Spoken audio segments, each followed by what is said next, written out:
Right,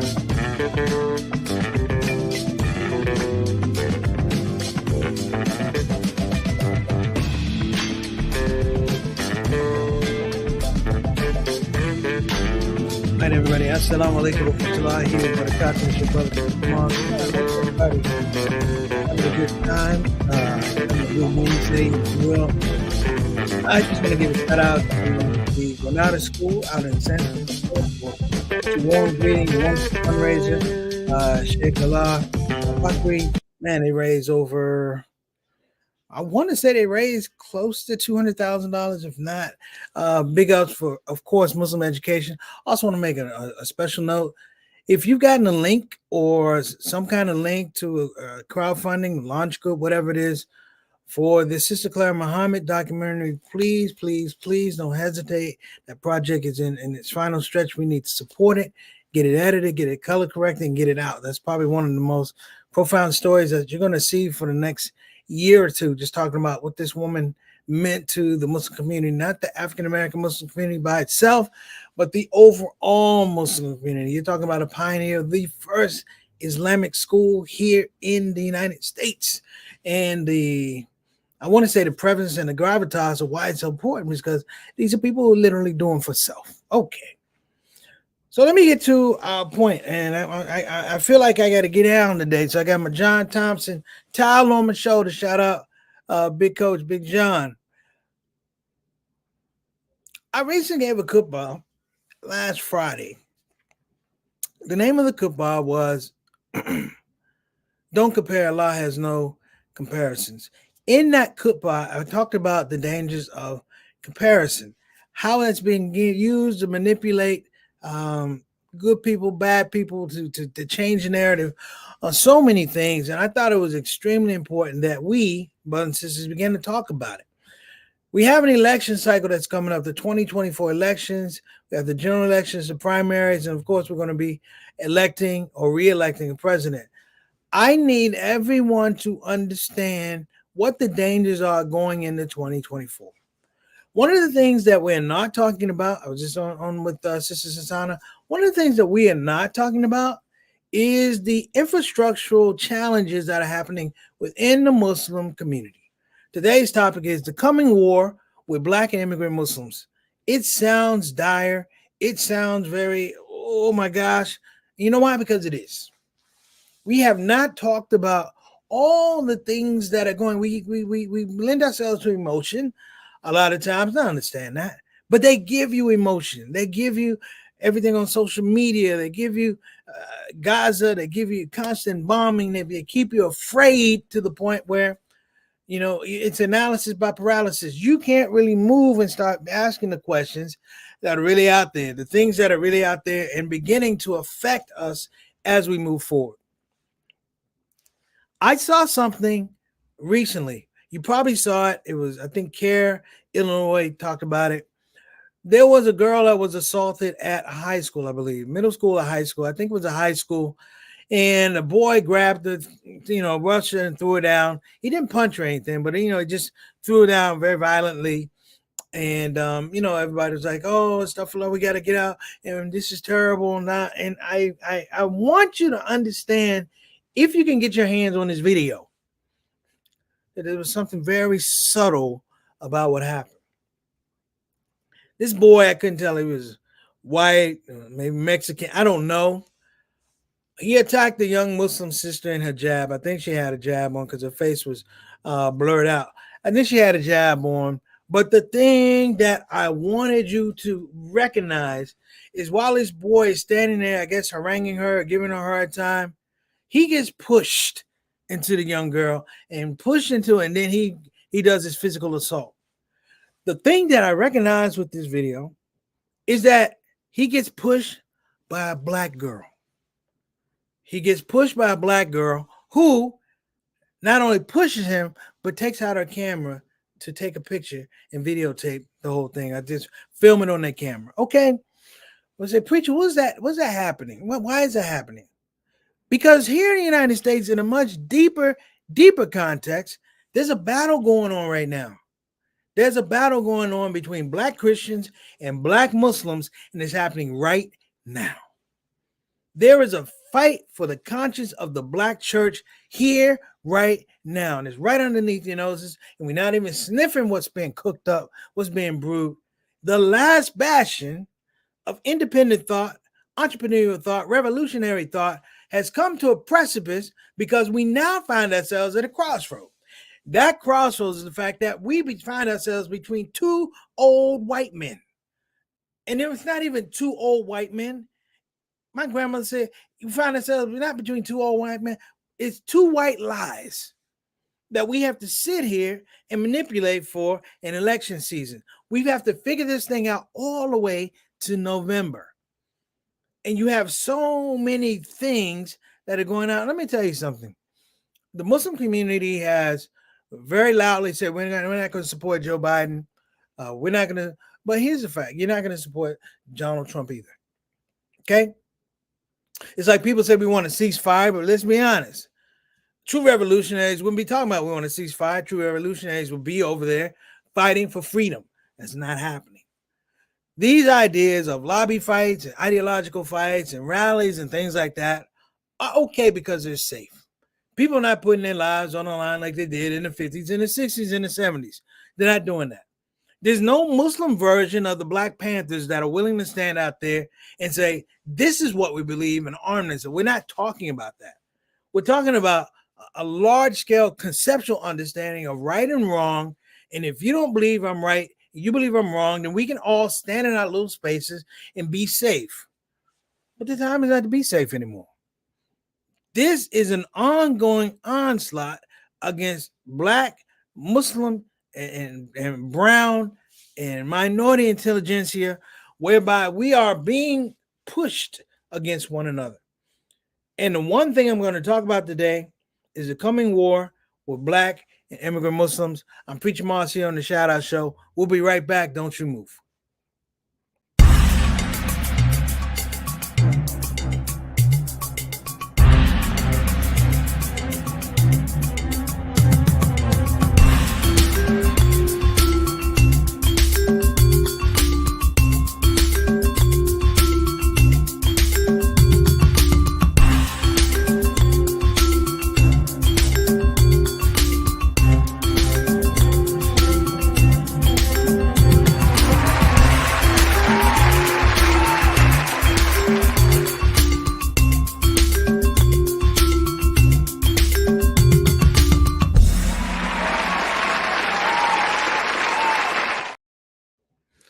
Okay, we're back. Welcome back, everybody. Before we get started on today's show, let me give some shout outs and some love to the ShOUT crew. If you are in Instagram land, Sister Satana will take your Instagram stuff and maybe put it in our chat, but work with me here. I can't do everything, and she's the tech person at this point in time. She's like, and don't you try to do everything, Preacher Moss, because you screw it up. Yes, I will. Okay, listen. I want to give a shout out to Sister Ree. Assalamu alaikum warahmatullahi wabarakatuh. Sister Reed, peace and blessings to you and your family, Brother Derek and Brother Juwan. I want to give a shout out to the boss, Mary Moss, and we had a nice lunch today. Mom wasn't feeling well, so I did the ultimate, brothers and sisters. I got her some junk food. I went to DMV Pizza in Greenbelt, Maryland. I got Mom a big, large pizza. Oh, I did it up. I got Mom a big, large pizza, olives, tomatoes, turkey ham, halal turkey ham. It was a whole halal place. Okay, brothers and sisters. She had I got her chicken wing. I got her chicken wings, 5 of those, and French fries. You're talking about a happy mama. Boy, cholesterol ain't got none on my mama today. All her readings are high. Want to give a shout out to Brother Eric Carter. Wa alaikum assalam fatullah barakatuh, my beloved brother down in South Carolina. Hey man, let us know how Nikki Haley's doing down in South Carolina, Eric. And if you see Tim Scott running around, will you please trip that Uncle Tom Negro? He's just embarrassing all of us down there in South Carolina. Okay, I want to give a shout out to my main man, Altaf Rashid, better known as Mr. 6 o'clock, straight up, straight down, our Canadian envoy to the show. What's going on, Altaf? Wa alaikum assalam rahmatullahi wa barakatuh. Thank you so much for joining us. And I want to give a shout out to my big brother, Bilal Salahuddin, and his queen, Sister Sonia Dalton Salahuddin. What's going on, beloved? Hope you're doing well. Wa alaikum assalam rahmatullahi wa barakatuh. Thank you for tuning in. And we can't make this show happen without our executive producer, Sister Satana Whitfield, in the building on the ones and twos of StreamYard. Thank you so much, Sister Satana. We appreciate you. Here we go, brothers and sisters. Let's get to it. If you have any questions on a stream that we have, and you have any questions in Instagram land, just let it rip. This is going to be a bit of an informational show. I'm not going to go long because I'm trying to keep to my word. I'm trying to get things done in 35 minutes. So here's the deal.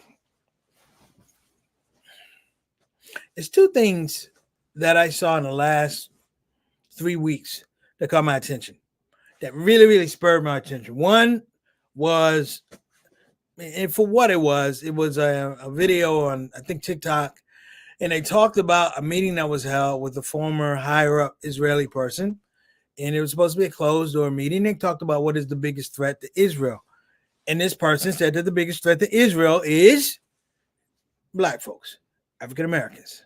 Stick a pin in that one.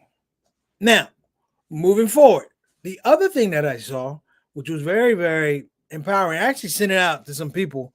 I have to find it. Maybe I'll post it for the next show. Was a talk that the Honorable Minister Louis Farrakhan gave. Now, a lot of people were trying to pan this man as crazy, and they're trying to tar and feather him, and he's some extremist. He's not an extremist. In fact, I would say he's been rather agreeable to a lot of things and trying to make things work. But it was an old video. I'm not sure where it was. He was younger. He's like pushing 90 now. But he talked about something, and it caught my attention. He talked about how America has now developed a narrative to tear apart. Here we go. To tear apart the Black Christian and the Black Muslim relationship here in the United States. Let me say it again. There's an effort in the narrative out there to tear apart the Black Christian and the Black Muslim narrative here in the United States. Both entities are extremely important and extremely rare. You won't find the identity of the Black Christian church anywhere else in the world. You won't find the identity of the Black Muslim here in the United States anywhere in the world. Why is this important? Because as a bellwether for spiritual continuity and integrity here in the United States, you're looking at two groups that have measured up and have been beyond comparison. Beyond comparison. Let me tell you what I mean.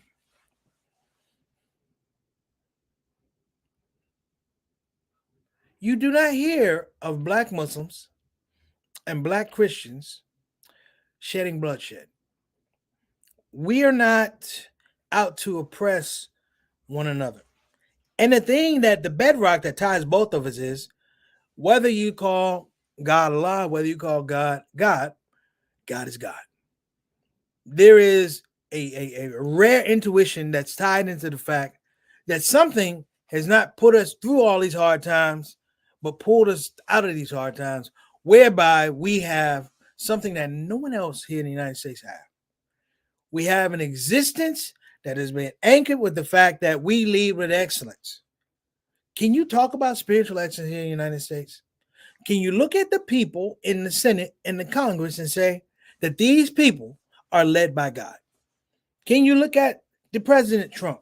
Can you look at Joe Biden? Can you really say to yourself that these are people who are tied into a spiritual nature?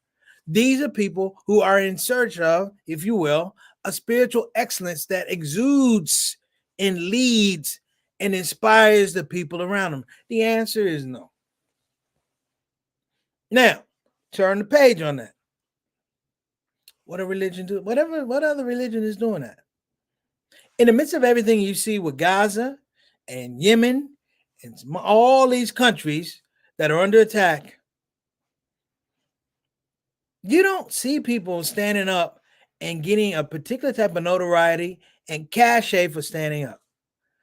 What the news has done an amazing job of doing is making sure that nobody understands that Black preachers have been calling for a ceasefire. Black preachers have said, this is not the way God planned it. And black preachers and black Muslim imams have a long standing agreement and willingness to work towards one another. You see, before there was before there was this whole thing about interfaith and all of that, I call it interfake. But before this whole thing of interfaith, if you will, I want you to be very, very clear. Be real clear the fact that nobody has been able to crack the code on black spirituality here in the United States. Nobody. People have positioned themselves to act like they can, but clearly you can't do it. It's organic. It can't be replicated only because you have to have the historical DNA that goes into it. Case in point, Black Lives Matter. I told you about Black Lives Matter. But the first thing Black Lives Matter said is everything that happened in the civil rights movement doesn't matter. The black women don't matter. The black men don't matter. The black children don't matter. So how are we going to have a movement? You're going to have a movement if you align yourself strategically with the people who say, I'll take that. I'll take that. Because to take this thing over here means that you have to bear the truth. You take an organization that is maybe 4 years old, going back to Trayvon Martin, and you take that and you substitute it for the Nation of Islam, the Abdi Muhammad community, the Ahmadiyyas, the Christian church. You substitute it for all that, and that tells you that people are looking for a new narrative.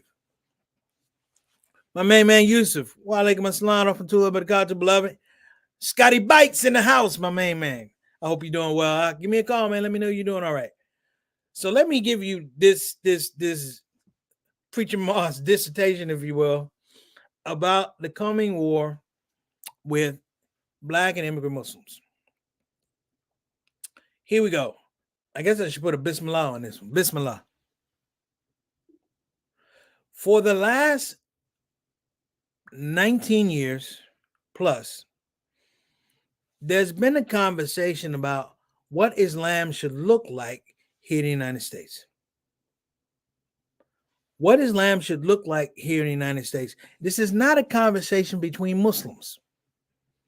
This is a conversation from those who would like to co-opt the brand of Islam and make it do what they want it to do. There's two very important milestones that happened. One was the passing of Imam Muhammad, and the other one was the passing of Muhammad Ali. In these two passings is a plethora of black leadership, a plethora of black excellence and advancement. We talk about a group of people who, if you took them today, you would say, what are they talking about? What are they talking about? But if you put them in the 50s, the 40s, and the 50s and 60s, you see the genius. I just mentioned Sister Clara Muhammad. Not having the whole aspect of Islamic jurisprudence, fiqh, not having all of the hadith. Now, they somehow took a little bit of this faith, which was anchored with the fact that God can do better than what I'm seeing around here. And the revolutionary action of calling God Allah changed the trajectory. It produced a different type of intelligence, a different type of intellectual capacity. Hasn't been seen since. Hasn't been seen since. And what I mean to say is, people have not been able to crack that. We don't take each other's life. In the black Muslim community, you have different sects and everything. You do, you have Salafi, Ahmadi, but you don't hear about them clashing. Other than 73, you don't hear about them clashing because they have a very normative understanding of what community is supposed to look like. Even if we don't disagree, we do agree on the fact that communities should look a different way. We do agree that though my Muslim child may be NOI, and your Muslim child may be Sunni, and your Muslim child may be Salafi, in a communal understanding and expression, they're all our children. No other religion is doing that right now. The Muslim religion, outside of the African American experience, is very fragmented. It's very fragmented.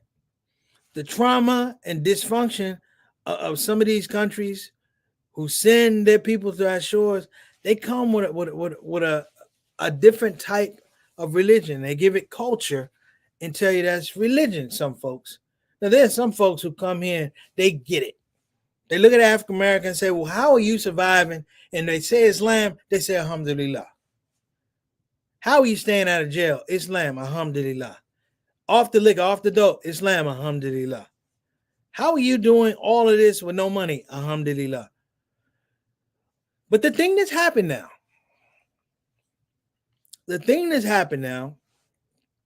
is the optics have changed. The optics have changed. And what will become a tipping point between African American and immigrant Muslims is the fact that these two pictures cannot coexist. The conversation between these two has never happened.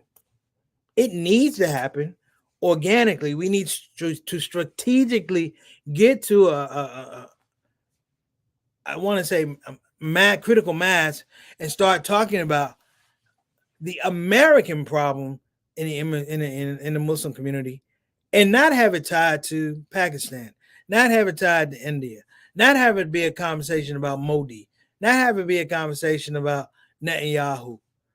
That we have to organically say, in this space, this is how we're going to work, and this is how we're going to expand. So look, I'm going to take a quick break. I'm going to be back. Don't you move. We're talking about the coming war with immigrants in America. Don't you move. Assalamu alaikum wa rahmatullahi wa barakatuh. Shout out, big brother Ben Abdul Haq. Love you, man. Thank you for tuning in. Wa alaikum assalam wa rahmatullahi wa barakatuh. We'll be right back.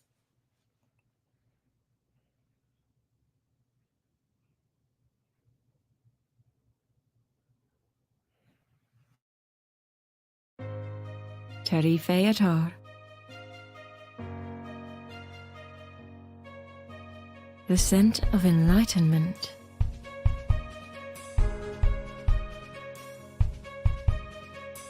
A gentle reminder that air, water, and fire indeed are life-giving essences. Appreciate the intersection of time and luxury.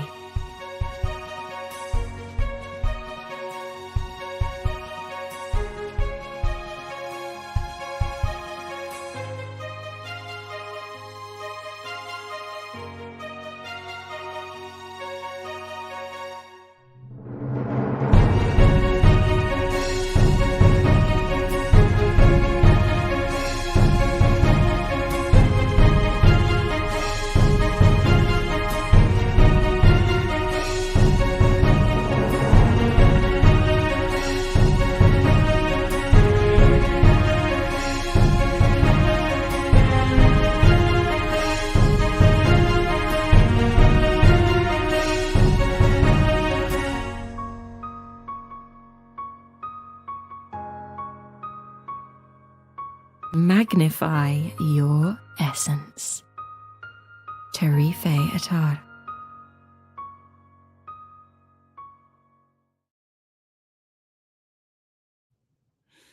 Assalamu alaikum wa rahmatullahi wa barakatuh. Shout out, I think we have, Shali asking, when are you coming back to Manchester? Inshallah, I'll be back October, November. Inshallah. Between October and December. Allah knows best. Thank you for reaching out. Salams from Jamaica. Wab day, boy. Wab day. Shout out. Salams from Jamaica. Man, I thank you guys for tuning in. So here's what I want to throw out here. Someone asked me, when did you know you were really a black Muslim? Someone asked me this question. It was hilarious. It was like, when do you know you were really a black Muslim when you're looking at society? And this is when I knew I was a black Muslim. I'm not saying I was Malcolm X to size or whatever. I realized that the people who oppressed me for so many years are always quick to tell you what they've done for you. They tell you, we helped you get the right to vote, but you stole the vote from me. You know, someone said Trump gave HBCUs a bunch of money, but look at the reason why you gotta have HBCUs, because you couldn't go to white schools. Oh, we invested money in the hoods and development, but you took the jobs. You gave us crack. You took the jobs. Come on now. And I realized this is the thing that's going on now. See, I don't want to be like I'm giving game, but I'm going to give game. Here we go. I'm going to run the game down. I love my immigrant brothers and sisters, my immigrant Muslim brothers and sisters, but look at the word I have to put in front of it. Immigrant Muslim brothers and sisters. We can't even just say brothers and sisters, because if I say brothers and sisters, people will say, what kind of brother? What's it? What, is it Pakistani? Da, da, da, da, da. That is the whole idea of shaitan lending us to a language and a lexicon of comparison. That's number one. Number two is this. The people who have worked extremely hard, particularly to affect Muslim identity here in the United States, have really only been successful after the 70s. After the 70s. What happened from the 20s up to 76 cannot be undone. That is a movement, brothers and sisters. It cannot be undone. So let me lend this one to you. They've stopped short of giving our quote-unquote immigrant brothers and sisters the game. How can you be here 30 years, get your citizenship, your children are raised here, and you let them call you immigrant Muslims? This is the psychology that's going on. Now, let me tie it into what I showed you earlier today. I spoke about early in the show. There is a concerted effort to turn the hearts of blacks, black Christians, black Muslims against immigrant Muslims. Let me say it again. There's a concerted effort to turn the hearts against. I always said the day that a Jay-Z puts out a song with a bumping beat and the song's called "To Hell with Muslims," we all in trouble. It's over. It's done. But here's the deal. It won't happen. Not in hip-hop. Not in jazz. Not in the arts.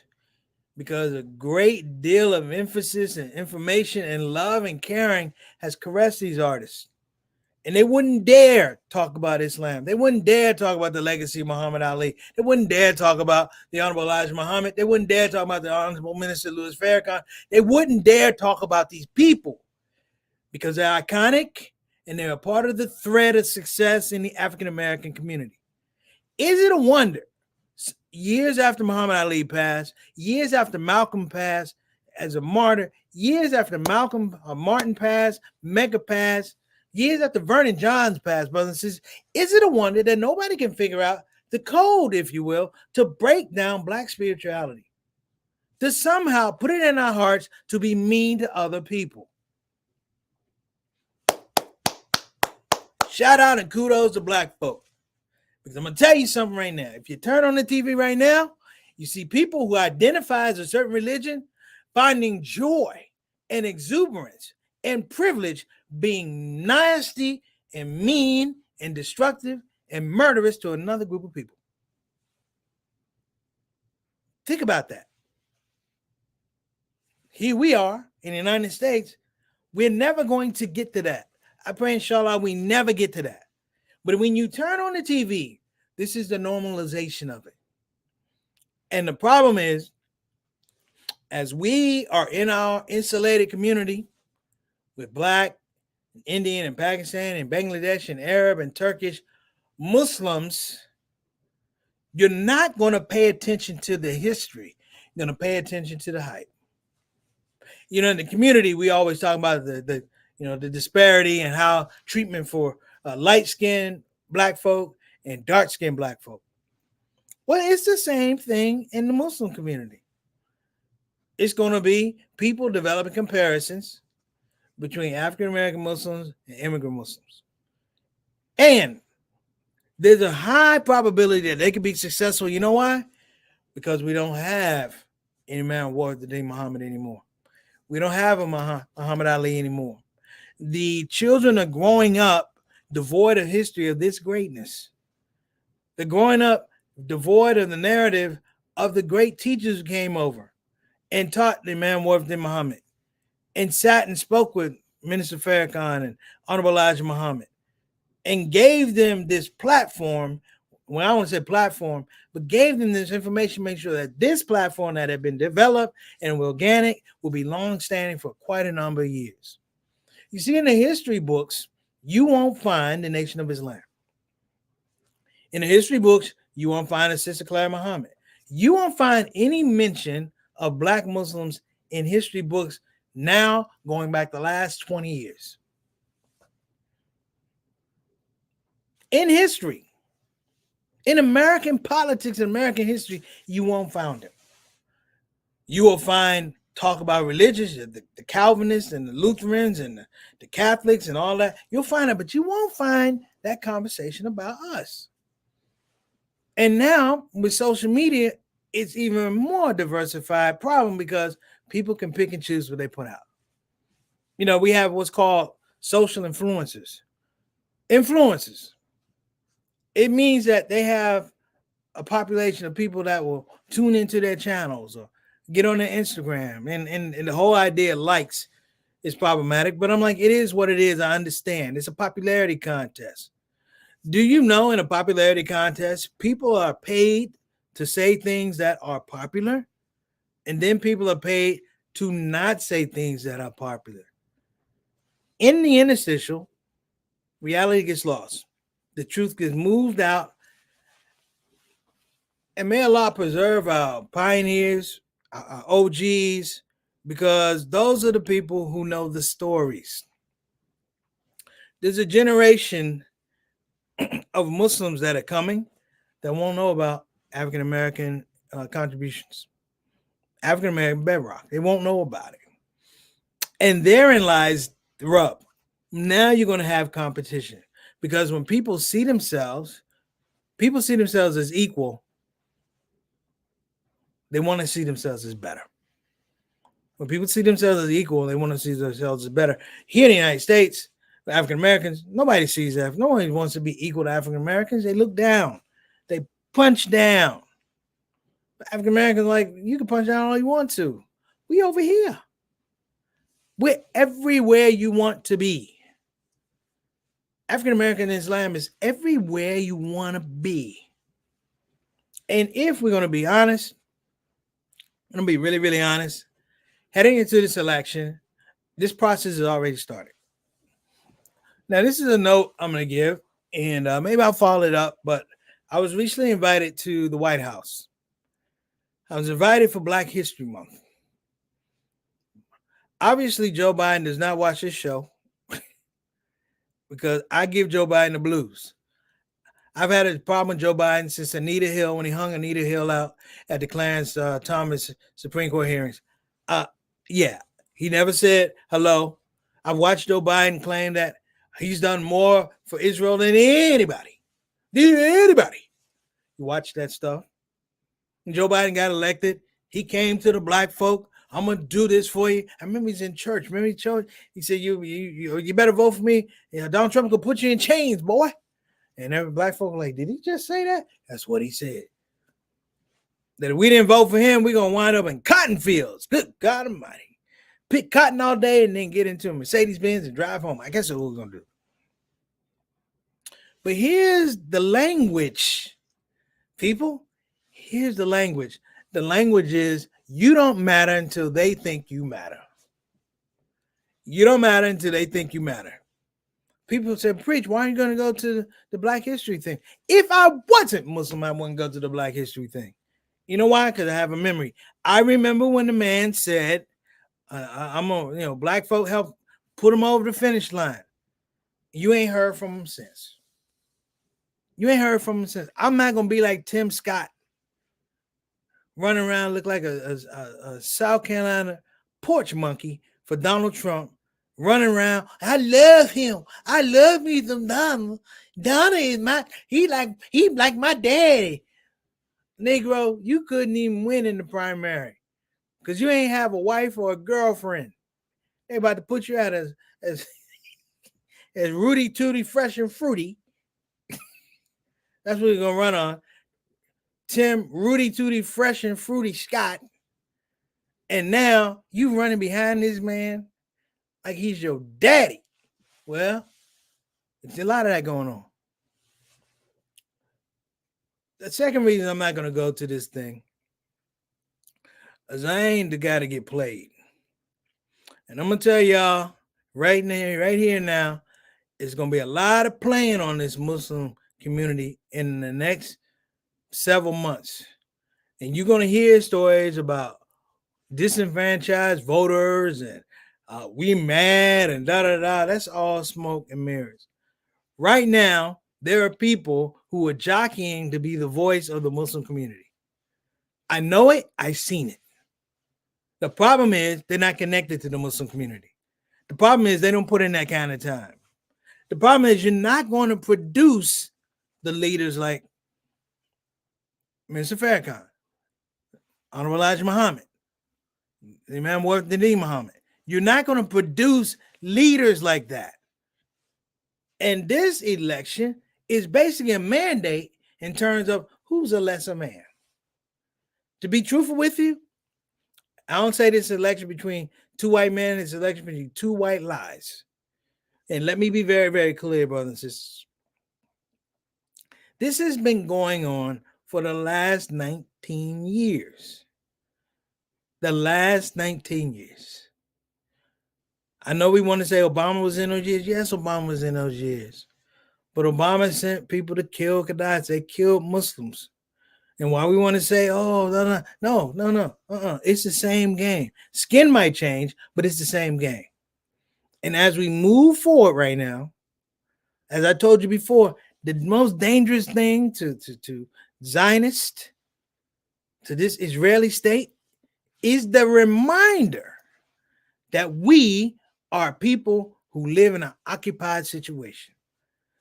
Only problem with us is that we were in an occupied situation and we made the land worth something. We changed the narrative on the occupation. We made people think that occupation was cool. We made people think that growing up in the hood was cool, which is a lie. You go to the hood, people trying to get up out of the hood. Nobody want to live around that stuff. They want better for themselves. They want better for them children. But that's the narrative that's out there. And the last thing I'm going to put out here, and then I'm going to go.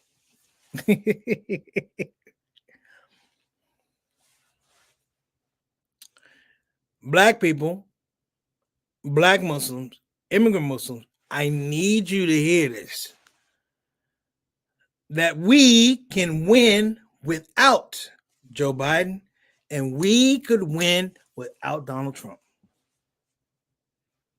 We can win without Joe Biden, and we can win without Donald Trump. How, preach?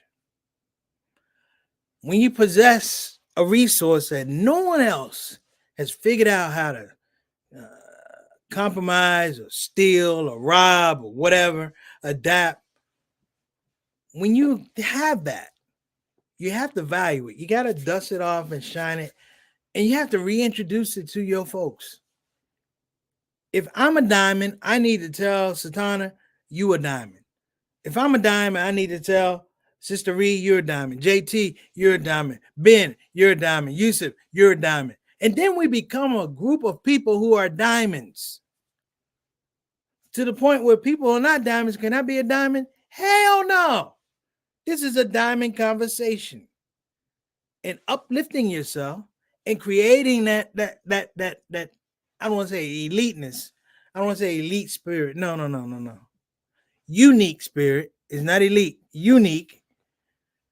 And put ourselves in a place where these people are so immature, are so, I want to say, not just immature, just insecure, that they will figure out a way to capitulate to that diamond nature, even though we just made it up. Think about hip hop. Does anybody remember when hip hop was darn near banned?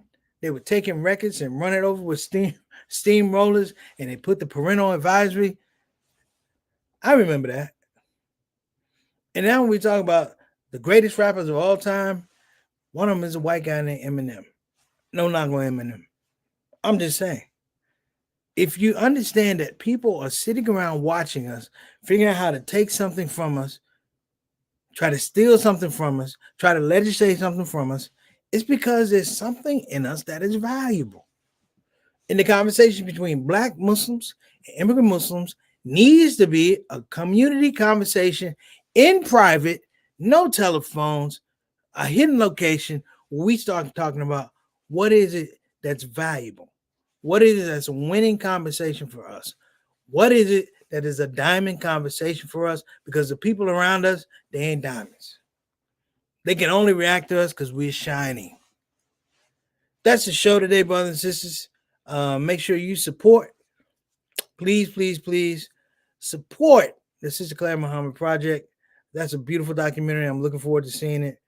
I appreciate, hey, my main man, Black Dad, L.A. Hardy. What's going on, beloved? L.A.'s out in the island someplace doing it big. Shout out to Ben Hot. Ben, I'm in D.C., so I'll catch up with you in a little bit. Salim Adu Martin. What's going on? Wa alaikum assalam wa rahmatullahi wa barakatuh.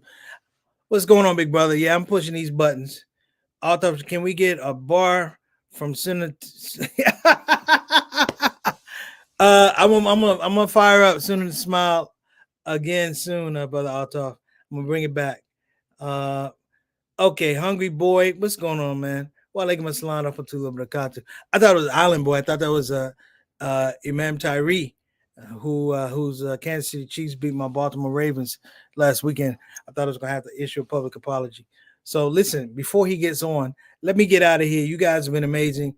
God bless you. We'll see you next week at this time, 6 o'clock on the East Coast, 5 o'clock Central, 3 o'clock on the West Coast. My name is Preacher Moss. Shout out. And again, thank you again to Sister Satana, working the ones and twos on StreamYard. We'll see you again next week, inshallah. Assalamu alaikum wa rahmatullahi wa barakatuh. I'm out.